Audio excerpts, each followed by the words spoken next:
Rodan is a really fun character to bring to life. He brings a sense of power and speed that some of the other Godzilla creatures don't have. The ferocity of a creature of that scale that could fly has never really been truly captured. He could use his wind to just swoop over a city and completely decimate it. We called him the King of the Skies.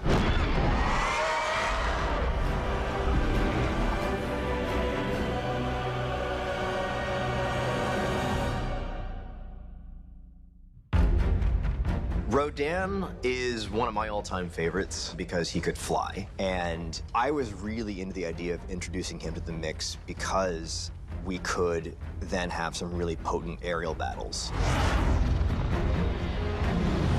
Whether it's Rodan fighting the Air Force, or Rodan fighting Mothra, or fighting King Ghidorah, he brought a whole new axis to the film.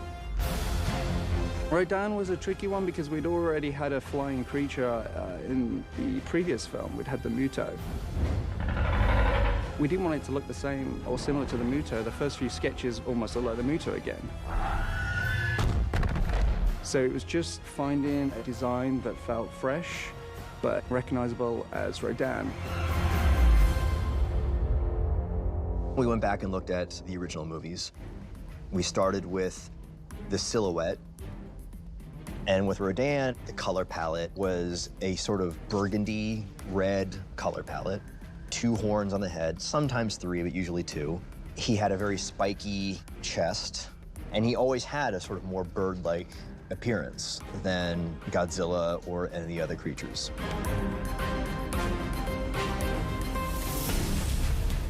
As I was working, Mike would always be texting me pictures. And I remember for Rodan, when I was doing some early keyframes and storyboards, there was a lot of reference of the vulture, especially for the face. So everything from vultures, eagles, hawks, tried to look at their body language, their claws, their eyes, and we're talking about a creature which in our film has been hibernating inside of a volcano.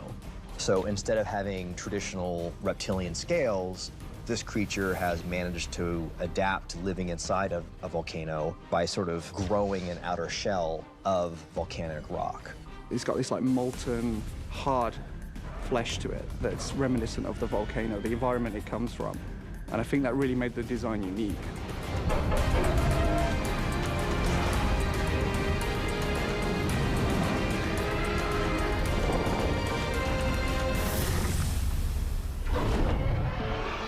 And then on top of that, we went out and recorded the sounds of owls, penguins,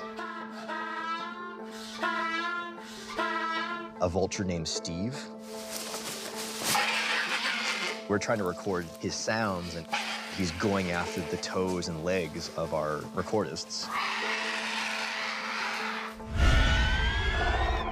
And then my favorite addition, my mom has a group of cranes that visit her in Florida every now and then. So she is constantly sending me video clips of these cranes. And so I sent the video clips to my sound guys, and they added some of those clicks and vocalizations to Rodan's cries. So thanks, Mom. He's a fascinating character to me because his loyalties are vague. You're not quite sure which direction he's going to go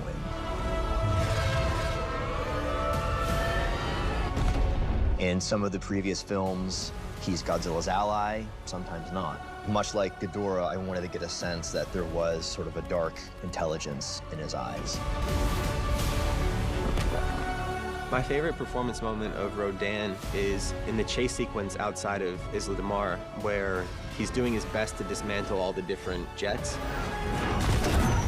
And there's this moment of understanding where he shows his intelligence, where there's a plane trying to veer away from him, and he side-eyes the plane. And it's this moment where he knows more than we do, and then he goes into this barrel roll spin, and in one move, obliterates the entire fleet.